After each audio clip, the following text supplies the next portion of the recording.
खबर में खुश आमदेद। मेरे साथ आरहमीद बड़ी साहब, तैयार मलिक साहब और मैं सईद काजी। नाज़रीन, चेयरमैन नैब की तैनाती का मामला भी यूँ लगता है कि अब कोर्ट सी डिसाइड करेंगी। दोनों तरफ से जो है एक मामला जो है वो इस तरह एक नज़ा पैदा होता नज़र आ रहा है। इसके साथ साथ हम देखते हैं कि हुकूमत ने ये भी ये कहा है कि उनके पास चीफ इलेक्शन कमिश्नर के हवाले से बहुत से राज हैं। यहाँ कोई राज तो है ही नहीं, सबको पता है कौन किसके साथ है, तो इसमें राज की क्या बात है। इसके साथ नाज़रीन, शरह सूद ऊपर जाने का सिलसिला शुरू होगा क्योंकि पूरी दुनिया में इन्फ्लेशन हिट कर रही है, यहाँ नहीं पूरी हर जगह पर हिट कर रही है। और एक ही इनके पास जो है वो एक मोडस ऑपरेंडी होता है कि जनाब सूद ऊपर कर दिया जाए। और उसके साथ साथ क्या दीगर टीमें भी हमारे मुल्क में खेलने से इनकार कर देंगी, ये क्या सिलसिला था और ये क्या इशू था। बड़ी साहब, चेयरमैन नैब की तैनाती का जो है वो अब उस पर भी लड़ाई है और वो कहते हैं जी हुकूमत कहती है जी हम तो नहीं करेंगे, और वो कहते हैं हम कोर्ट में जाएंगे। वो कम आराम नाल भी होएगा। बिस्मिल्लाहिर्रहमानिर्रहीम। कैसा मुझे ऐसा लग रहा है हुकूमत अपोजिशन सब लड़ाई झगड़े के मूड में, कोई मुल्क को चलाने के मूड में नहीं लगता। चला मेरे ख्याल सकते ही नहीं, लड़ ही सकते हैं। मतलब है हर बात में हमने लड़ाई के बहाने ढूंढने शुरू कर दिए। अब मुझे बताएं, ये 18वीं तरमीम के तहत अमेंडमेंट हुई थी कि हुकूमत वो जो वज़ीर आज़म और अपोजिशन लीडर मिल के चेयरमैन की तैनाती करेंगे। मौजूदा चेयरमैन नैब पीपल्स पार्टी और नून लीग ने लगाया हुआ, ठीक है, लेकिन उसमें इन एवरी कंडीशन आप अपोजिशन लीडर को लेंगे। अब इनका मौक़िफ़ है, कल फवाद चौधरी साहब फरमा रहे थे कि इन पे अरबों रुपए के केस चल रहे हैं, हम अपोजिशन लीडर इन्हें कैसे इनसे मुशावरत करें। भाई अपोजिशन लीडर तो है यहाँ, आप सजा दिला दें तो ख़त्म हो जाए। मुझे लग रहा है कि न जाने क्यों अपोजिशन तो आपको पता है उसके पल्ले ही कुछ नहीं है, ना वो मूवमेंट चला सकी, ना उनके पास विजन है। हुकूमत हर बात में पहले मीडिया को छेड़ा जी, इन्हें अथॉरिटी कायम करें, फिर इलेक्शन कमीशन से लड़ाई की, अब नैब की।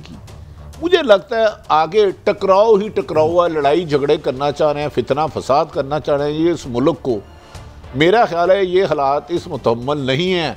एक तरफ अफ़गानिस्तान की सूरत हाल है, आपकी फ़ौज पूरी वहाँ अंगेज है, हमारे हर जवान और अफसर शहीद हो रहे हैं। दूसरी तरफ आप मुल्क में इस्तेकाम बैठने के राज़ी नहीं है, ना हुकूमत अपोजिशन के साथ, ना हुकूमत। एतजाज़ हसन साहब हमारे साथ लाइन पे हैं। Thank you very time Aitzaz Hasan साहब।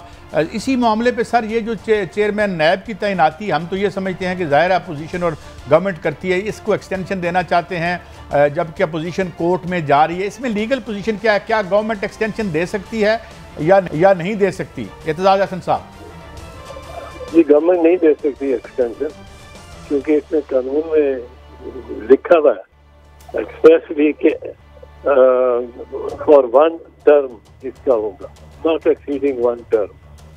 और टर्म जो प्रोवाइडेड है वो 4 साल की है, उससे ज्यादा उनको नहीं दिया जा सकता। हाँ, अगर कानून में तरमीम ले आए एक्ट में तो फिर वो उसमें कुछ हो सकता है कि ये सिंपल मेजॉरिटी से तरमीम हो सकती है। एतजाज़ हसन साहब, ये सिंपल मेजॉरिटी दोनों हाउसेज में अलग-अलग जी। अच्छा एतजाज़ साहब, गुजारिश है कि आपने खुद फरमाया कि कानून में लिखा है सिंगल टर्म, तो क्या हुकूमत जान के टकराव की पॉलिसी की तरफ जाना चाह रही है? जब एक वाज़ेह कानून लिखा है, यहाँ तो आप आइन में तरमीम कर लें, जैसे आपने फरमाया सेनेट अलग और कौमी अलग, वरना ये इस किस्म की अवॉइड करती हैं हुकूमतें लड़ाई झगड़े से, आइनी इदारों से उलझने में। तो क्या ये हुकूमत की पॉलिसी आप ठीक समझते हैं? नहीं, ये हुकूमत की मेरा ख्याल है आकबतनाम देश पॉलिसी है। वो ज्यादा से ज्यादा ये कर सकते हैं कि ऑर्डिनेंस के जरिए कर लें। ऑर्डिनेंस भी एक किस्म का कानून होता है, लेकिन ऑर्डिनेंस जो है वो उसकी मियाद 4 महीने है। 4 महीने से ज्यादा वो मकसद नहीं रह सकता, कोई फायदा नहीं है इनको। अच्छा एतजाज़ साहब, मैं इससे बाद मलिक से पूछा, मैं थोड़ी सी रहनुमाई चाह रहा हूँ आपकी मौजूदगी में। अगर हुकूमत ये बहुत चालाकी करती है, अभी तो ऑर्डिनेंस लाने का इनको फ़ायदा ही क्यों नहीं, क्योंकि 4 महीने बाद वो एक्सपायर हो जाएगा। जिस दिन अपनी हुकूमत छोड़ते हैं, इलेक्शन की डेट देते हैं, उसी दिन ये ऑर्डिनेंस ले आते हैं 1 दिन पहले। क्या इंटरिम हुकूमत पाबंद होगी उस ऑर्डिनेंस के तहत मारने की, या वो आके कैंसिल कर सकेगी? नहीं, इंटरिम हुकूमत इस किस्म के ऑर्डिनेंस को तो कैंसिल कर सकेगी। अच्छा, तो फिर इसका मतलब है ये हुकूमत क्यों उलझ रही है बार बार अपोजिशन से? आप क्या समझते हैं? अपना इन्हीं कोई राय दे थोड़ी सी। ये तो इसके बारे में रियाजी तौर पे तो वही बता सकते हैं हुकूमत वाले ही कि उनको क्या इस किस्म की उलझन की ज़रूरत है। इत्तेज़ार साहब, दुरुस्त फरमाया आपने कि ये हुकूमत इसका जवाब देगी। मैं इसी से मिलता जुलता एक सवाल है इलेक्शन कमीशन के हवाले से।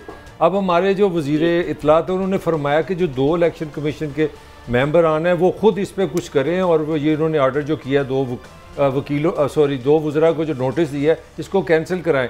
तो लीगली ये क्या लीगली कोई लड़ाई चल रही है?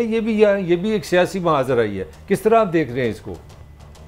नहीं, अब तो ये सियासी महानाराई हो गई है और इलेक्शन कमीशन भी कोई इतनी आकबत अंदेश नहीं है। वो भी बढ़ चढ़ के अगर इस तरह की बात करेगी तो आखिरकार जो कहता है कि मेरे पे आपने 10 इल्जाम लगाया है और मेरी आपने अब तक इज्जत कर दी है, उसको साबित करना पड़ता है कि अब उसकी को इज्जत कितनी है और किस कदर है और क्या फैसले उसने अच्छे सही किए और क्या फैसले पहले भी उसने बदनीयती के बुनियाद पर किए हैं। तो गवर्नमेंट भी तैयारी उसमें करके आएगी। कोई एक की चोंच और एक की दुम वाली बात लगती है हो जाए। मुझे इत्तेज़ार साहब, क्या ये जो सॉरी मैं आपकी बात काट रहा हूँ, मैं सिंपली इसकी वजाहत चाह रहा हूँ। क्या इलेक्शन कमीशन के पास, क्योंकि हमें बताया गया कि वो भी एक किस्म की अदालत है, तो क्या उनके पास ये पावर है कि ये इलेक्शन कमीशन को हुकूमत तकसीम करने की एक राह दिखा रही है? इस पर भी कोई तौहीन का मुकदमा बन सकता है हुकूमत पे? लीगली मैं ज़रा समझना चाह रहा था इस पर। तौहीन का मुकदमा तो बनाएगी इलेक्शन कमीशन, और तौहीन के मुकदमे के जवाब में जब आप कहते हैं कि मेरी आपने तौहीन की है, तौहीन क्यों की है? क्योंकि आपने उनको जानिबदार कहा है। अब क्या आप जानिबदार है या नहीं है, ये तो तनकी हो गई ना। इसमें तो आप एक फरीक ला सकता है शहादतें कि आप साबित करें कि आप फरीक हैं, आप माइल हैं दूसरी साइड पे। और इलेक्शन कमीशन को ऐसे मामलात में उलझना नहीं चाहिए। उन्होंने जाती बना लिया, जाती बनाया तो फिर जाती बात। अच्छा, मैं माफ़ी चाहता हूँ, वो सुना है इलेक्शन कमीशन सईद मेहंदी साहब है और आप गालबन उनको जानते हैं, वो नवाज शरीफ साहब के आज भी जितने करीब हैं कोई ब्यूरोक्रेट नहीं रहा। क्या इमरान खान साहब ने उनको लगाते हुए देखा नहीं? और क्या अगर इलेक्शन कमीशन दोनों वज़रा को नाअहल कर सकता है और कितनी देर में कर सकता है? ज़रा इसमें रहनुमाई फरमाइए। तो इतनी आसानी से नहीं होते। वो कन्विक्ट कर सकता है कंटेम्प्ट के लिए, और कंटेम्प्ट में से ज्यादा अहलियत एकदम नहीं निकलती। ये अभी तक साबित हुआ है यूसुफ रजा गिलानी की केस में, वो भी पहले मुतनाज़ की बात कि अगर आपने तौहीन की है सुप्रीम कोर्ट की और आपको सजा हो गई है चाहे 1 दिन की हो, आप डिस्क्वालीफाई हो सकते हैं। पर अगर आपको किसी और की तौहीन की पे सजा हो तो ये जरूरी नहीं है कि आप डिस्क्वालीफाई हो। ये तो कहीं नहीं लिखा हुआ कि इलेक्शन कमीशन के लिए। अच्छा इत्तेज़ार साहब, एक मेरे और सवाल आपसे पूछना है। ये फरमाइए कि जब आप बरमला रोज सड़क पर खड़े होकर कहते हैं ये प्राइम मिनिस्टर सिलेक्टेड है, जबकि इलेक्शन कमीशन का मैंडेट है इलेक्ट करना, और क्या ये तौहीन नहीं है जब आप कह रहे हैं कि आपने बदयांती, आप इंप्लाई करते हैं कि आप बदयांती करके रिजल्ट तब्दील करके एक ऐसे आदमी को पावर में ले आए हैं जो डिजर्व नहीं करता था? ये अमाउंट नहीं करती अदालत की तौहीन तक? अदालत की तौहीन, इलेक्शन कमीशन की तौहीन तक। इलेक्शन कमीशन की तौहीन जो है वो मतलब है उसमें ये साबित होना चाहिए ना, साबित करें तौहीन कि जो हमारे बारे में कहा गया है वो दुरुस्त नहीं है। वो ये साबित करें कि उनका ताल्लुक जो है बहुत गहरा मियां नवाज शरीफ के और उनकी पार्टी और उनकी खानदान के साथ नहीं है। वो कैसे साबित करेंगे? वो तो बिल्कुल आया है, वो तो बिल्कुल वाजे है, बच्चे बच्चे को पता है। अब उनको क्यों लगाया इन्होंने? लगाया इसलिए कि इस ख्याल से कि वो इंसाफ करेंगे, और अगर वो इंसाफ नहीं कर रहे हैं और इम्तियाज कर रहे हैं कि मरियम के हवाले से कुछ और तरह देखते हैं मामले को और गवर्नमेंट का करे या दूसरी जमात का पीपल्स पार्टी का करे, वो नजर उस तरफ नहीं जाती। तो इत्तेज़ाज़ साहब ये फिर रहनुमाई फरमा दें, एक तो चेयरमैन नैब की तस्वीर वो कह रहे हैं अपोजिशन लीडर मैटर ही नहीं करता, हुकूमत कहती है हम उनसे मुशावरत नहीं करेंगे क्योंकि उन पे करप्शन के केस है। दूसरी तरफ इलेक्शन कमीशन से झगड़ा, क्या इत्तेज़ाज़ ऐसा सब ये दोनों इशू सुप्रीम कोर्ट जाते हुए देख रहे हैं कि नीचे ही हल हो जाएंगे? ये जाएंगे अदालतों, ऊपर अदालतों तक जाएंगे, बिल्कुल जाएंगे। अच्छा, इसी पैराहे में मैं पूछना चाह रहा हूँ कि जो नैब के जो मौजूदा हमारे चेयरमैन है जस्टिस जवेद इकबाल, इनको जिन दो लोगों ने तैनाती में अपना सिस्टम में काम किया था उसमें वज़ीर आज़म शाहिद अखान अब्बासी थे और अपोजिशन में खुर्शीद शाह साहब थे, और खुर्शीद शाह साहब पर भी उस वक्त नैब के केसेस थे। तो क्या ये कोई टेक्निकल एविडेंस है कि हुकूमत ये कह रही है कि शहबाज शरीफ को इसलिए नहीं हम पूछते क्योंकि वो नैब के उनके केसेस है, जबकि जो पहला चेयरमैन है वो इसी सूरत हाल में है? नहीं, ये तो बात दुरुस्त नहीं है कि जी नैब के चेयरमैन है उसके बारे में शहबाज शरीफ को नहीं पूछा जा सकता। वो एक्स ऑफिशियो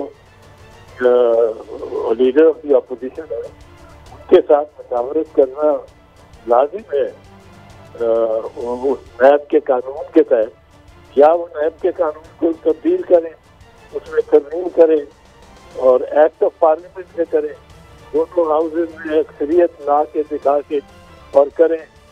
ऑर्डिनेंस से तो कच्चा पक्का काम होगा, वो तो उनको फायदा नहीं होगा। एक्ट ऑफ पार्लियामेंट को इंटरिम हुकूमत की तब्दील नहीं कर सकेगी क्योंकि वो उसके साथ पार्लियामेंट कोई नहीं होती, वो तो सिर्फ हुकूमत का ढांचा ही होता है, निगरान जो होते हैं। बहुत शुक्रिया इत्तेज़ाज़ हसन साहब, आपने हमें एनलाइटन किया और ये बात सामने आ गई कि ये तो एक्ट ऑफ पार्लियामेंट के जरिए होगा, आपको सेनेट में भी वोट लेने पड़ेंगे अक्सरियती और आपको उसमें भी वोट लेने। मेरा बड़ी सब सवाल एक और है, हम असल बात अब जरा थोड़ी देर के लिए कानून ये बात रखते हैं। मैं आपसे एक सवाल आपके तजर्बे के हवाले से पूछता हूँ, हमें वही बंदा सूट करते, ए पार्टी हो, बी पार्टी हो, ए फरीक हो या बी फरीक हो, जेड़ा साडा ख्याल रखे, सानू बंदा वो चाहिए। ये लड़ाई है काजी साहब, पाकिस्तान में इंसाफ का हजूल ऐसे ही है जैसे बगैर वीज़े के बगैर जहाज़ के मैं अभी कहूँ मैं कल अमेरिका पहुँचूँ। ये तो एक कड़वा सवा सच है, कोई माने ना माने। दूसरी बात मैं आपको बताने लगा हूँ, हुकूमत इलेक्शन चीफ इलेक्शन कमीशन बाहर बार क्यों टकरा रही है, इसकी बहुत सारी वजूहात हैं। इत्तेज़ाज़ हसन साहब ने, मैंने कुछ लीगली चीज़ें अपनी तरफ से क्लियर करनी थी, वो हो गई। एक तो उन्होंने फरमाया कि ये शहबाज शरीफ से मुशावरत करने के पाबंद है जब तक कि आइन में तरमीम नहीं करते। इसका मतलब है उसके बगैर पॉसिबल ही नहीं। हुकूमत को इतला मिली थी कि अक्टूबर में फॉरेन फंडिंग केस में पीटीआई फारग की जा सकती है, इसकी इतला उन्हें लंदन से मिली, क्योंकि सुना है कि इलेक्शन कमीशन में कोई साहब बड़े अफसर हैं, उनकी लंदन बहुत ज्यादा। किस तरह फारग की जा सकती, थोड़ा सा एक्सप्लेन करें। अच्छा, ये लंदन वाला क्या मामला है जी? नहीं, ये फॉरेन फंडिंग केस को थोड़ा एक्सप्लेन करें, किस तरह होगा? फंडिंग केस गालबन तरीके इंसाफ का चल रहा है 6 साल, ठीक है। उसमें इन्होंने फैसला देना है कि ये फॉरेन फंडिंग केस लीगल है या गलत है। अगर वो फैसला कहते हैं ये गलत है, इसमें ये प्रूफ नहीं दे सकी, तो पार्टी बैन हो सकती है आईनी माहिरीन के मुताबिक। और इसकी कड़ियां मिली इस्लामाबाद की लंदन। दूसरा उन्हें जो मैसेज मिला कि अगर ये इलेक्शन कमीशन रहता है, इसने नवाज शरीफ को यकीन दहानी कराई है कि हुकूमत जो मर्जी कर ले, हम इलेक्शन इस्लाहत नहीं आने देंगे, हम एतराज़ात करते रहेंगे। तीसरी जलती पे आग फेंका जिस बात ने, ये चंद दिनों में बातें क्लियर हो जाएंगी, अब ये लंबी इनिंग्स नहीं चलनी। मलक साहब के दोस्त फवाद चौधरी और आदम सवाती के खिलाफ चेयरमैन नैब मुतवक्का मुबैना तौर पर फैसला देने का फैसला कर चुके हैं नाहली का। वो लिख के किसको भेजते हैं उसकी कानूनी फॉर्मेलिटी नहीं। इसके बाद फवाद चौधरी आदम सवाती को जो उन्होंने नोटिस जारी किया उसके ऊपर चेयरमैन ने मुबैना तौर पर जो इतलात हैं कि उन्होंने फैसला कर लिया इन दोनों को मैंने नहीं रहने देना। चेयरमैन इलेक्शन कमीशन माफी चाहता हूँ उस पर फवाद चौधरी और कल आपने देखा होगा शिबली फराज खुल के आए हैं और ये बातें वजीर आज़म पाकिस्तान को उनके करीबी मुतहद अदारे ने दी थी कि आपका बोरिया बिस्तर गोल करने की साजिश पाकिस्तान नहीं बैरूनी ताकतों के इशारों पे हो रही है। इसमें थोड़ी सी मैं एडिशन करना चाहिए। भट्टी साहब की इन्फॉर्मेशन बड़ी पावरफुल है। इसमें एक फैसल वाड्रा साहब का भी केस है। वो एक थोड़ी सी हिस्ट्री थी कि उन्हें अमेरिकन सिटीजन थे।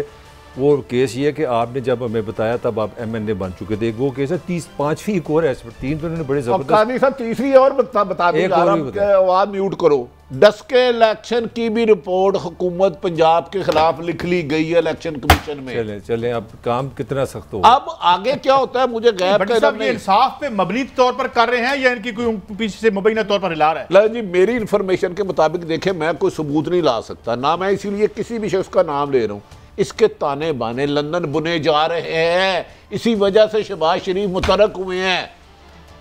बीच में ही कोई किसी सज्जन ने बाम फड़ा हाथ मिला लिया नहीं, लेकिन इसके साथ एक और भी काम हो रहा है। अच्छा ये आजम सवाती साहब क्या कह रहे हैं, सुनाएं जरा। बहुत सारे ऐसे राज पर्दे में हैं, मैंने हल्फ उठाया हुआ है, मैं नहीं लाना चाहता और न लाऊंगा कि किस तरीके से आपका तकर्रर किया गया। आज आप अपोजिशन की जबान बोलकर अपोजिशन के उस मकरू करदार को सामने लाकर जिस तरीके से खिलवाड़ व मुकाबला हमारी हुकूमत के कर रहे हैं, इंशाल्लाह सीसा प्लाई दीवार की तरह खड़े हैं। इसलिए रोको अगर रोक सकते हो। वो तो बड़े सख्त जबान है भाई, वो तो कहते हैं हम लड़ेंगे। अब वो बड़ी पॉलिटिकल जुबान है, मगर जो हो रहा है वो तो एक आईनी इदारा है। इसमें टेक्निकली ये एविडेंस बात राज क्या है, राज की तरफ बात में इस साइन में सिग्नेचर करने वाले में हमारे वजीर आज़म इमरान खान शामिल हैं। उनकी मर्जी के बगैर ये ओहदा दिए नहीं जा सकता। तो यहाँ तो ये FIR काट रहे हैं अपने वजीर आज़म पे, अपने लीडर पे काट रहे हैं। अब राज है, राज भट्टी साहब से पूछ रहे तो ज़्यादा बेहतर है। देखें आदम सवाती ना दूध पीते बच्चे हैं। मुझे समझ नहीं आई ये एलिगेशन उन्होंने किस पे लगाया है कि मेरा मुंह ना खिलाओ, हमारे पास बड़ी बड़ी ज़ुबान है। ये तो वज़ीर आज़म पाकिस्तान की मामलत से हुक्म से लगा है।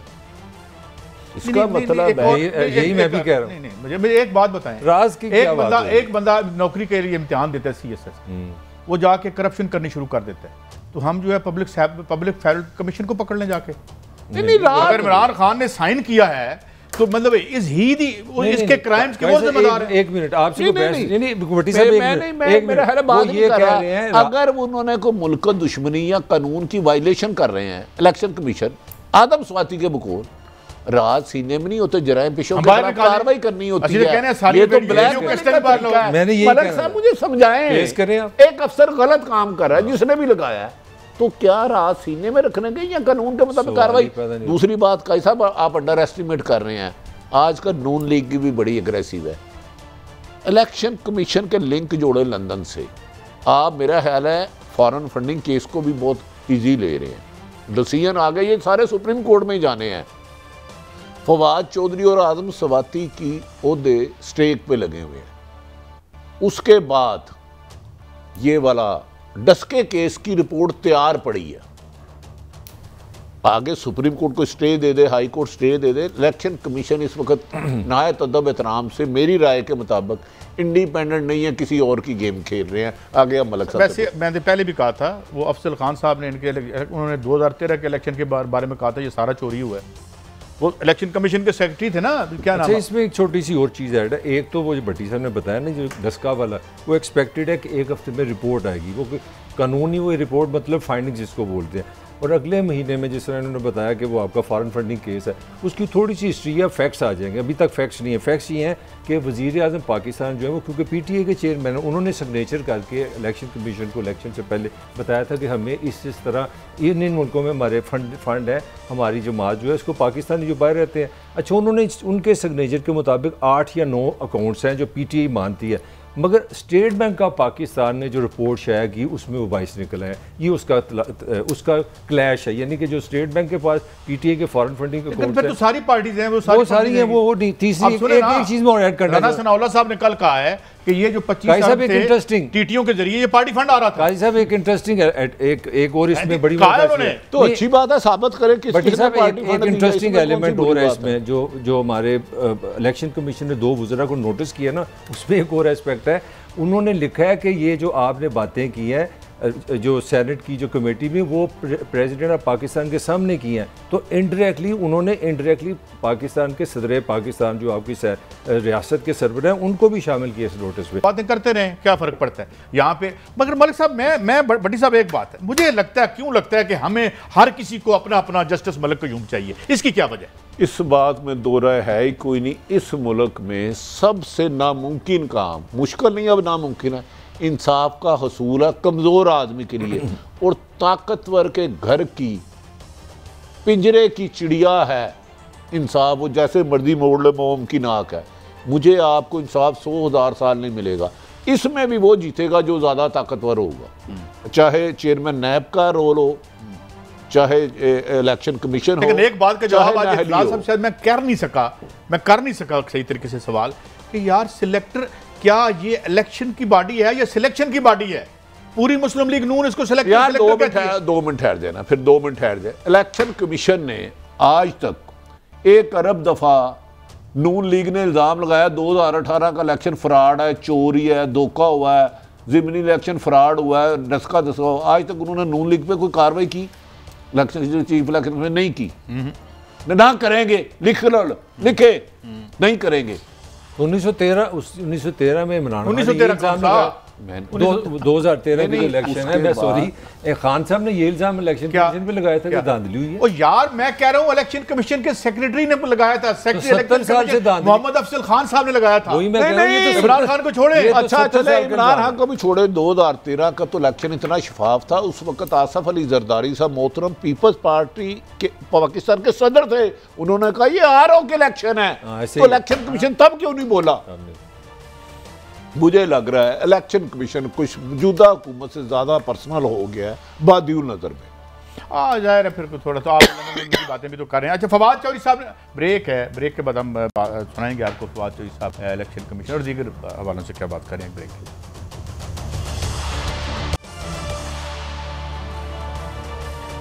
Welcome back.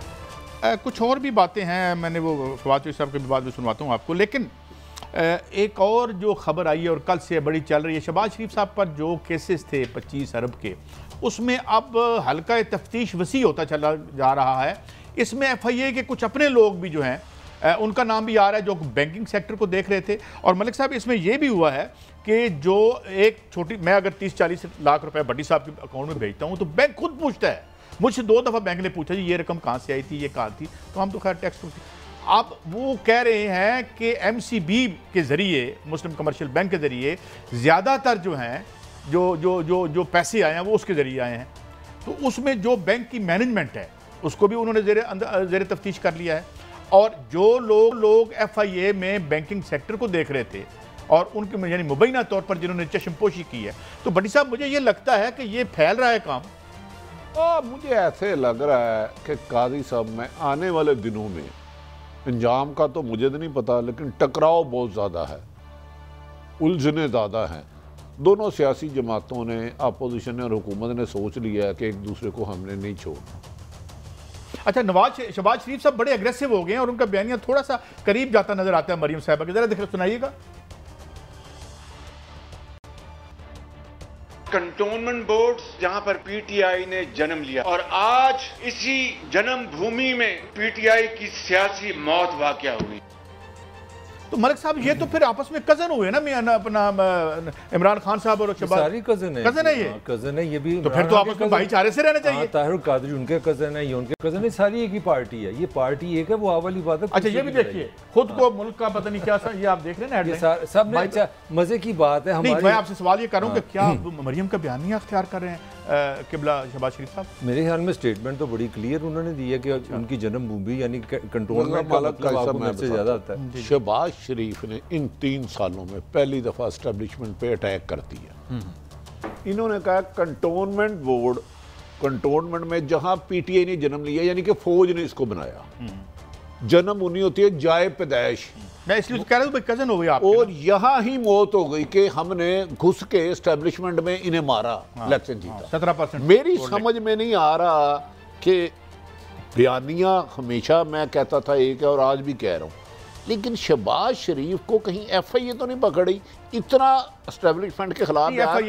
3 सालों में ना देखिए उन्होंने कहा कंटोनमेंट यानी कि फौज ने बनाई ये जमात, बादियुल नजर में जो समझ आती है कि आपको कुछ और आ रही है, मैं गलत समझ रहा हूं। जन्मभूमि हिंदुओं का नाम है, बड़ा सवाल है। जन्मभूमि हिंदुओं में कहते हैं, हिंदू लफ्ज है, तो इनको जाए पैदाइश कहते हैं, जाए पैदाइश। तो इसका मतलब है, और उसकी मौत आ गई, इसका मतलब है शहबाज शरीफ साहब ने कल बज़ाहिर जो बादियुल नजर में अटैक किया है वो एस्टेब्लिशमेंट में किया।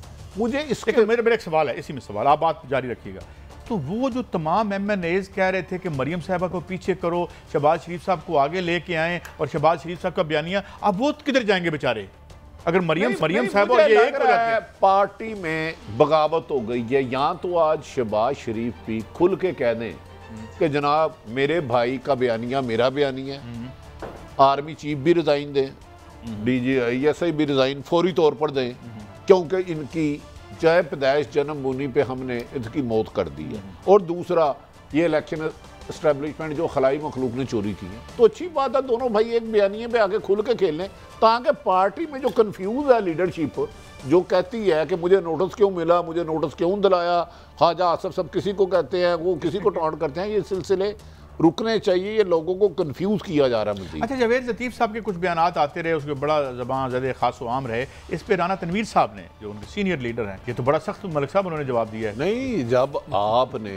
राना तनवीर जैसे, ख्वाजा आसफ जैसे सीनियर पॉलिटिशियन को मरियम एक बयान के एक MNA के जरिए ये कराएगी कि ये असाइनमेंट पे यानी कि गद्दार है, किसी और के एजेंडे पे आके नून लीग को डैमेज कर रहे हैं, यही मतलब होता है। मतलब मेरी सलाह करते रहा, यही मतलब है। तो राना तनवीर जिसने जिंदगी बता दी, जिसका अपना नाम से भी शायद वो मरीद के सिलेक्शन जीत सके, तो कल के बच्चों से आप उनको खराब कराओगे, टीवी में डिग्रेड कराओगे, तो मेरा ख्याल है रिएक्शन हर बंदे का आना चाहिए। यहाँ कहें कि हम एस्टेब्लिशमेंट यहाँ किसी के भी पे रोल पे आए हैं, नून लीग को डैमेज कर रहे हैं, असाइनमेंट पे कौन है मुझे पता है कौन, जो लोग जो अनटचेबल है, जो पार्टियों में हैं लेकिन 2-3 जगह खेलते हैं। तो जावेद लतीफ़ साहब को कोई नोटिस भी हुआ है या नहीं हुआ? अभी को नोटिस हुआ है वैसे। अच्छा हुआ है, तो इसका मतलब देखिए 3 सालों से 3-4 दफ़ा नैब ने मेरी इतला के मुताबिक बुलाया लेकिन गिरफ्तार नहीं किया गया। शहबाज शरीफ अपोजिशन लीडर गिरफ्तार हो सकते हैं, आसफ अली जरदारी साहब हो सकते हैं, ख्वाजा आसफ साहब हो सकते हैं, शाहिद खान अब्बासी साहब हो सकते हैं, फरियाल साहब हो सकती है, खुर्शीद शाह साहब हो सकते हैं, और इस तरह दर्जनों नाम है, लेकिन जावेद लतीफ़ नहीं गिरफ्तार हुआ। नैब बार-बार बुलाता है। वो नैब का केस नहीं, दूसरे केस में जेल काट के जमानत पे है। नहीं फिर उसको आप मिक्स करते हैं। नैब मैंने कह दिया नैब का केस नहीं, वो इन्होंने गद्दारी के या मुल्क के खिलाफ वो था कि अगर हम ये नहीं कहेंगे पासन खपे, वो जो पाकिस्तान ना खपे पे वो बात थी। मलक साहब नैब और उसमें एक अलग है। देखें, एक मैंने अरबों रुपए करप्शन की, एक मैंने कोई गाड़ी की टक्कर मार दी, इन दोनों को आप एक तरफ ना लाएं, ये दोनों एक केस नहीं हो सकते। वो और केस था, वो लाहौर पुलिस के थाने में उनके खिलाफ पर्चा हुआ, नैब ने 5 दफ़ा बुलाया। मुझे बता दें, उसकी मैं जिंदा मिसाल दे देता हूँ ना, जो नैब की मुझे नहीं समझ आती तोसीक करना क्यों चाहते हैं, इनमें खूबी कौन सी है। मुझे इमरान खान साहब की इस बात पे भी अब डाउट होने लग पड़ा है। मौलाना फजलुर रहमान को नैब ने तलब किया, इन्होंने उसने कहा मैं जूते की नोक पे लिखता हूँ, उसको दोबारा बुलाया ही नहीं। मरियम नवाज ने पथराव किया, लाठीचार्ज हुआ, उसको भी नहीं बुलाया। ये कानून है क्या? मलक कादी साहब आप मुझे रहनुमाई फरमाएं, किस लुटेरे को पकड़ना है और किस लुटेरे को मार्जिन देना है, ये क्या कानून है? मेरी रहनुमाई करें। भट्टी साहब वैसे तो बाई एंड लार्ज जो है ना, मैंने जैसे पहले भी आपसे अर्ज़ किया था कि ये अगर ये एक ठेकोक्रेसी में इनकलाब डालने की कोशिश ना करते ना परवेज़ रशीद साहब, तो मुमकिन अभी भी हमारे सरों पर यही मुसल्लत होते, अब कोई और हैं। लेकिन सवाल ये है कि यहाँ पर जो मुझे लगता है कि ख्वाजा आसिफ साहब फ़ोन करते हैं और मैं इलेक्शन हरन लगा जे सवेरे जित जाते ने, तो उधर को होगा इनका भी सिलसिला? नहीं, उधर शहबाज शरीफ की यकीन दहानी करा दी गई। अब मुझे पता है बहुत से लोगों को मिर्चें लगेंगी और चीखेंगे। एक आला सतही मीटिंग हुई, आला सतही अहम तरीन शख्सियात की, अहम शख्सियात की नहीं, अहम में साथ में तरीन लगा जहांगीर तरीन, जहांगीर को अलग करके तो तरीन अलग इसको। उधर एक अहम शख्सियत ने सख्त अल्फाज के, तो देखें कादी साहब अगर आपने मुझे चलना सिखाया है, इस सीट पे बिठाया है, तो मैं आपको ही आंखें दिखाने लगूं तो फिर आप वीक पॉइंट तो मेरे जानते ही हैं ना, मुझे स्क्रू तो करेंगे। अच्छा भट्टी साहब एक मेरा भी सवाल है, आप बड़ा तनकीद कर रहे हैं हमारे सियासतदान ऐसे हैं, घटिया हैं, मैंने घटिया नहीं कहा, मैं पॉलिटिकल कल्चर की मैं बात कर देता हूँ। मैं कह देता हूँ, ताहिर मलिक कहता है कि हमारा सियासी कल्चर हर वक्त लड़ता रहता है, तुम चोर तुम चोर तुम चोर, मगर एकदम एक अदम एतमाद आनी थी अपना बलूचिस्तान में। जाम कमाल साहब के खिलाफ पता लगा जी 33 लोग हैं, 32 लोग हैं, 28 लोग हैं, एकदम कोई ऐसी कोई चीज़ होती है सब ठीक हो जाता है, बंदे पूरे हो गए थे, एकदम कोई ऐसे लगता है। तो ये सवाल आप पॉलिटिकल कल्चर से कर रहे हैं या किसी और से कर रहे हैं? ये जो कल्चर जिन्होंने बनाया आपने थोड़ा क्लियर आया ना, मसला किस तरह हल हो जाता है? मैंने इस मुल्क में कहा है आपके पास ताकत हो, ताकत बेपना, मैं यही समझ। अच्छा सुन ले मलक साहब, पैसा हो बेपना, आप हिस्सा भी देते हो, आप 12 बजे स्टेट बैंक में डकैती करें। अच्छा कर लो, कुछ नहीं होगा। लिबर्टी चौक में जो मर्जी जुल्म की इंतहा कर दे, आपको कोई पकड़ने वाला नहीं। ये आपने जो मिसाल दे दी है ना, चेयरमैन सेनेट पे अदम एतमाद आई थी, आपको पता था कि 64 लोग 52 रह गए थे।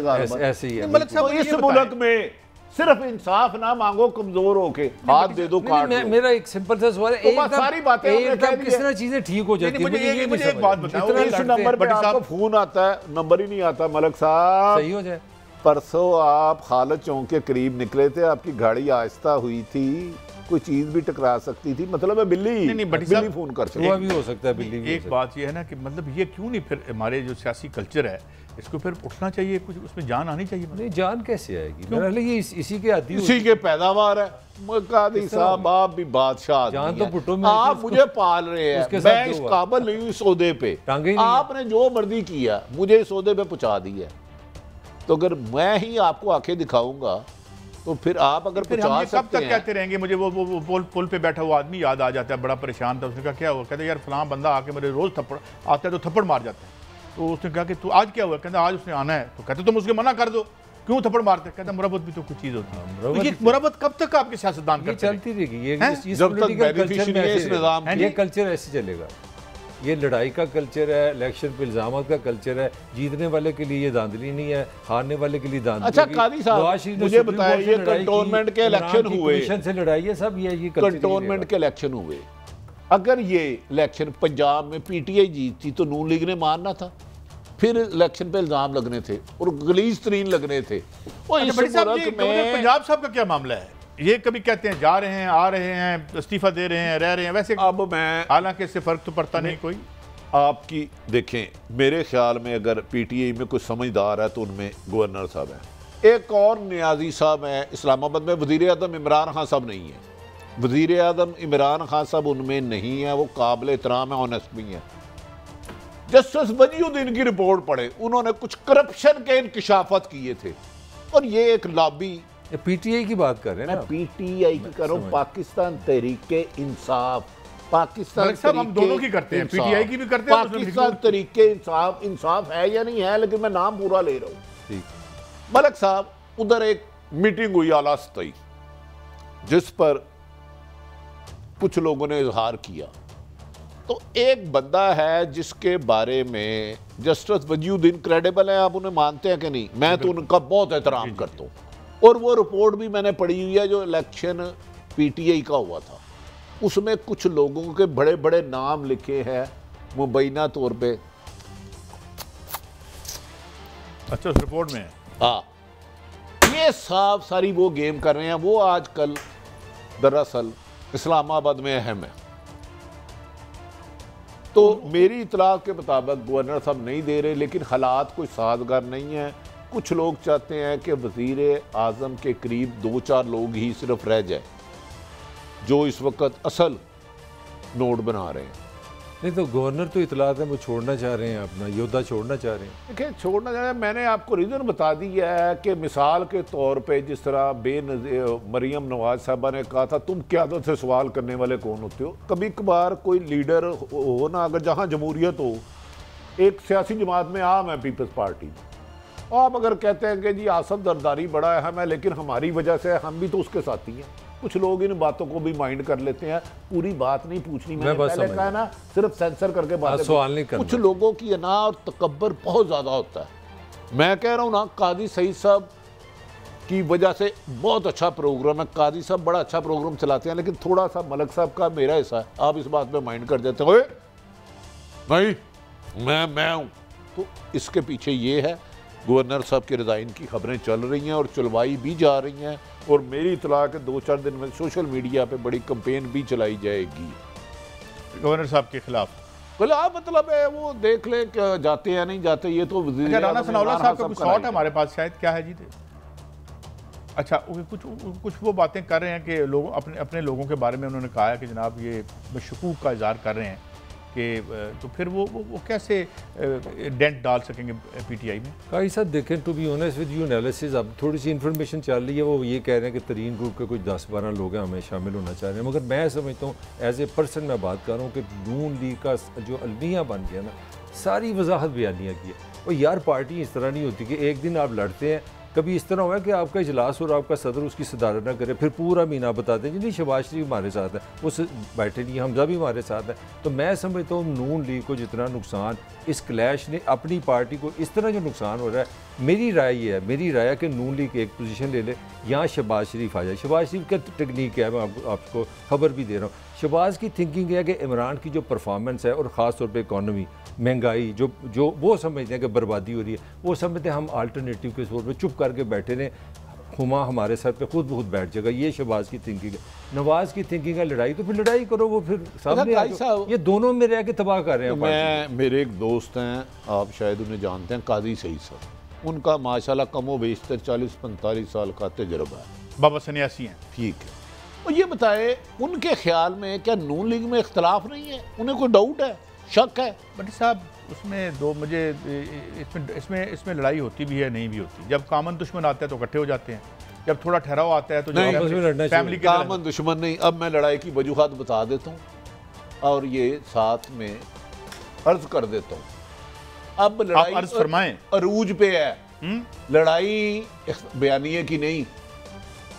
पार्टी की अक्सरियत का ख्याल है कि मरियम नवाज जज्बाती है, टकराव की पॉलिसी रखती है, बदतमीजी करती है, इन्हें पार्टी में आगे नहीं लाना चाहिए। शहबाज शरीफ, मरियम की एक ही ख्वाहिश है, वो नवाज शरीफ की ज़िंदगी में मुस्लिम लीग नून की सदारत संभाल लें। उनका ख्याल है कि नवाज शरीफ अल्लाह उनको 100 साल ज़िंदगी दे, नहीं होती तो उन्हें सदारत नहीं मिलेगी, क्योंकि हमजा की तरफ जा रही है।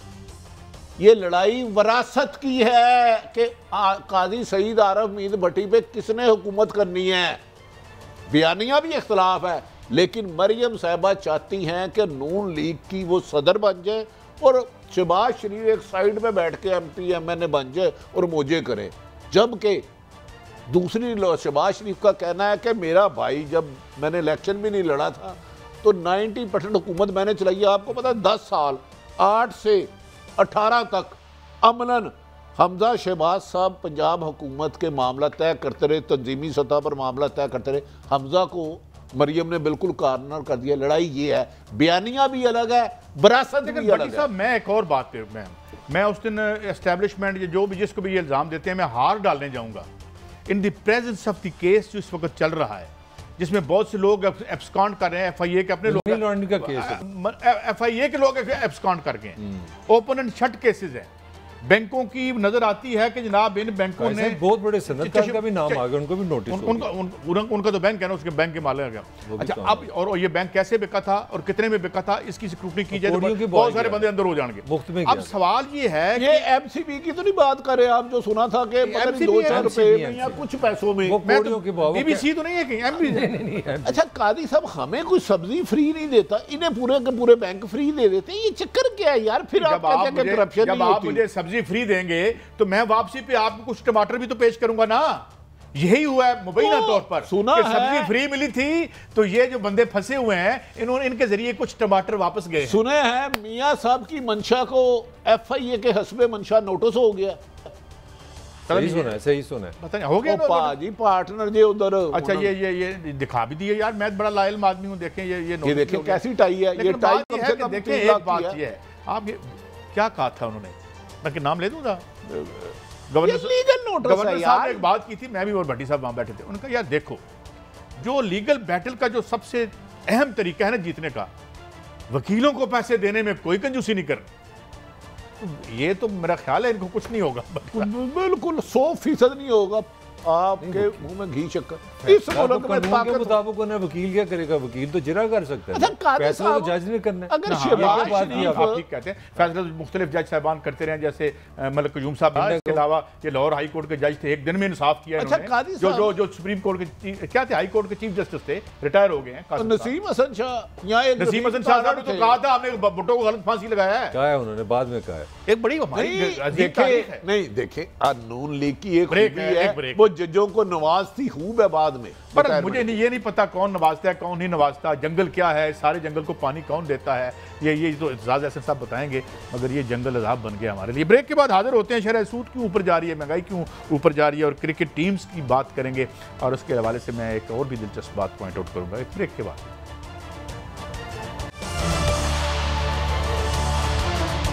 Welcome back. इन्फ्लेशन की बात होती है और इन्फ्लेशन तो इस वक्त बुरी तरह से हिट कर रही है। इसके अलावा शरह सूद को ऊपर किया गया मलिक साहब, क्योंकि यही होता है हमारे पास, और तो टूल सरमादारी में कोई नहीं होता, या फिजिकल पॉलिसी है या ये है। ऐसे ये बड़ी टेक्निकल चीज़ है। शरह सूद आप इसलिए बढ़ाने पे मजबूर है कि आपका अफरात ज़र कंट्रोल नहीं हो रहा। आसान सा फार्मूला है, अगर आप 3-4% दुनिया में इस वक्त अमेरिका में 1% शरह सूद है, पाकिस्तान ने 5-6 पे ले गया। आप लाख रुपए बैंक से लें, करोड़ रुपये बैंक से लें, चुप करके वो पैसे रख लें, आप किसी को दे दें, 19% आपकी अफरात ज़र है, आप कुछ भी ना करें, आपके पैसे बन गए। अब पाकिस्तानी इकॉनमी जी फंसी हुई है, अगर शरह सूद बढ़ाती है तो वो अनफ्रेंडली है बिजनेस। देखें ना, आपने अगर कम शरह पे कर्जा लेंगे आप अच्छा बिजनेस करेंगे, जो शरह बढ़ेगी, असल मसला आपकी अफरात ज़र है।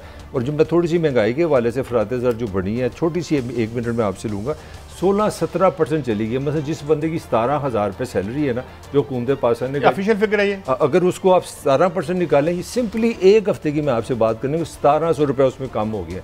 सिर्फ 22 चीज़ें, ये गवर्नमेंट ऑफ पाकिस्तान का डाटा, ये मैं नहीं दे रहा, 22 चीज़ें आपकी महंगी हुई हैं सिर्फ एक हफ्ते में, जिसमें आटा 12 रुपये आपका थैला बढ़ा है, मुर्गी 8 रुपये किलो बढ़ी है, घी 2.5 रुपये बढ़ा है, 6 रुपये अंडे की कीमत बढ़ी है, और LPG जो गैस आम गरीब आदमी यूज़ करता है 50 रुपये उसके सिलेंडर पे उसके बढ़े हैं। मैं सिंपली आपको ये बता रहा हूँ कि आपका जो गरीब आदमी है, जो दाल पानी रोटी खाता है, उसकी हर हफ्ते हर महीने इनकम कम हो रही है। तो अफरात ज़र आपकी शरह सूद को भी पड़ेगी, आपकी महंगाई को भी पड़ेगी, और आपकी इकॉनमी। तो आपके ख्याल में क्या करना चाहिए था? आप हुकूमत के वैसे ही खिलाफ हैं। अब मैं तो ये हुकूमत का डाटा दे रहा हूँ, आप मेरे पे न डालें। आप हुकूमत के अच्छे कामों की तारीफ करें। अब वो सुना है कि 35% मजीद गैस की कीमत बढ़ाने, यार इससे ज्यादा वो क्या एहसास करें आपका? बिजली कितनी दफा बढ़ी है, मुझसे ज्यादा आपको डाटा। मैं एक फिक्रे बस देता हूँ, आपसे ज्यादा मैं बहस नहीं करूंगा।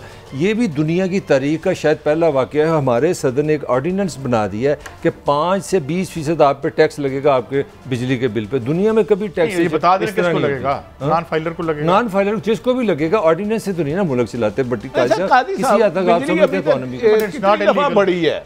यार मैं एक आसान सवाल करता हूँ, ये लफ्ज़ों के गोरख धंधे आप दोनों साहिब इल्म हैं। जिस शख्स की 30-40 हज़ार सैलरी है, 4 बच्चे हैं, वो लाहौर में आके कहीं क्लर्क है या 40,000 रुपये कमा रहा है, वो बच्चों को पढ़ा सकता है? मुझे सिर्फ ये मेरी रहनुमाई करें। मैं जो आपसे बात किस तरह गुजर बसर करें मलिक साहब, आप बड़े नामुमकिन। मैं कहते हैं कि पाकिस्तान जो कहते हैं वो झूठ बोलते हैं। इस मुल्क के आधे बच्चों की ग्रोथ स्टेंटेड हो, जहाँ नॉन साइंटिफिक मेडिसिन 80% बंदे लेते हों, 3 करोड़ बच्चा गलियों में रुल रहा हो जिसका जो हो, तो ये है ये इसी तरह। और जो आप बात कर रहे हैं, ये रवायत किसने डाली थी कि जो आपने टैक्स लगाना है, इस पर डॉक्टर इकरामुल हक 100 दफ़ा कह चुके हैं कि आपने जो है वो असेंबली से करवाना है। SRO कौन जारी करता था? मुझे ये बताएं ना कि मलिक साहब 500 गड्डी मंगा लो, आज हमने ड्यूटी खत्म कर दी है, इधर से मलिक साहब की गड्डी अंदर आई। मैं बता देता हूं, नून लीग ने वो तो नहीं, वो कभी कभार ना साकर डॉलर करते थे। अच्छा, वो 10-15 लोगों को कहते थे 5-10 मिनिमम ना 10 अरब से कोई कम नहीं वो काम करते थे। तो सॉरी साग डार, मैं माफी चाहता हूँ, मैं देखे मेरे स्लिप ऑफ टंग से माफ कर दें। वो इसके एक्सपर्ट थे। मेरे 2-4 दोस्त हैं बड़े बेनिफिशियरी हैं, उन्होंने उनको कहते थे मैं ये काम करने लगा, SRO जारी करने लगा, इस हफ्ते में करा लो, साथ ही उस दिन बंद हो जाएगा। इधर शिप पे चीजें पहुंचती थी, उधर बंद। ये पैसा यार हम आप कीड़े मलिक साहब, मैं आपसे एक सवाल कर लूँ, मुझे ये बताएं कि मिसाल के तौर पे मैंने एक चीज़ जोड़ने की कोशिश की है, शायद गलत या सही की है, कि अफगानिस्तान से जो है वो विदड्रा हुआ है, जिस तरीके से हुए बहुत बड़ा $90 बिलियन का डील था, फ्रांस का वापस कर दिया ऑस्ट्रेलिया ने, हमारे यहाँ से टीम बाहर चली गई, हमारे वो क्रिकेट नहीं खेली। मैंने देखा है कि जितनी हमारे ऊपर तनकीद हुई है, किसी ने नहीं कहा, मतलब ये ज़माना ही इस किस्म की हजीमतों और शिकस्तों का है।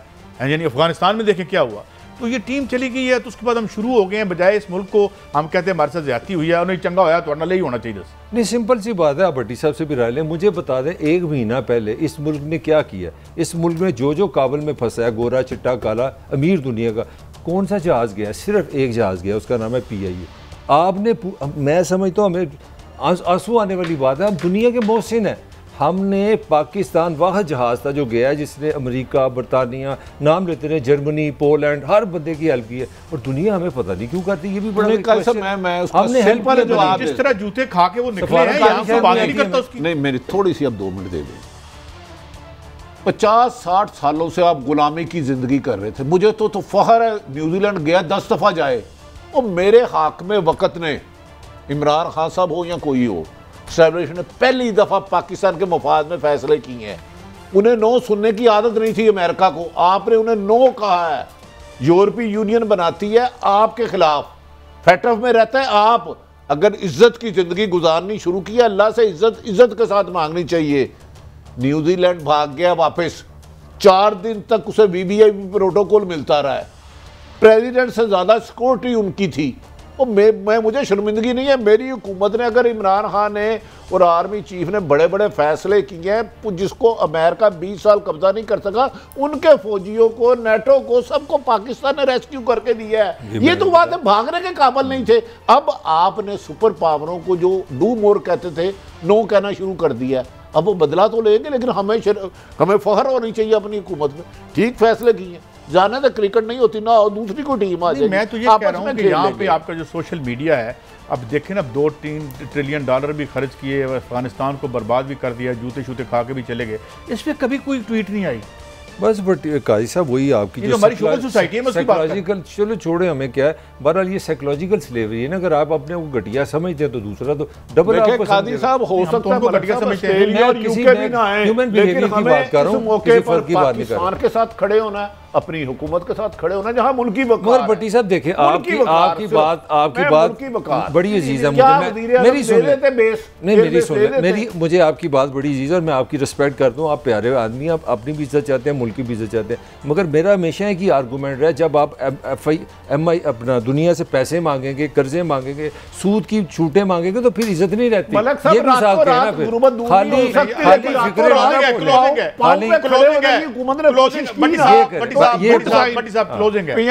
हमें कर्जे नहीं मांगने चाहती, मगर जब हम अपने कर्जों से बाहर जाके प्रॉपर्टियां खरीद के तो विक्ट्री साइन बनाते हैं, उस पर हमें ज़्यादा शर्म आती है, जिसकी वजह से हम जलील हो रहे हैं और हमें इस सिस्टम को बदलना पड़ेगा। इजाज़त दें, अल्लाह हाफ़िज़।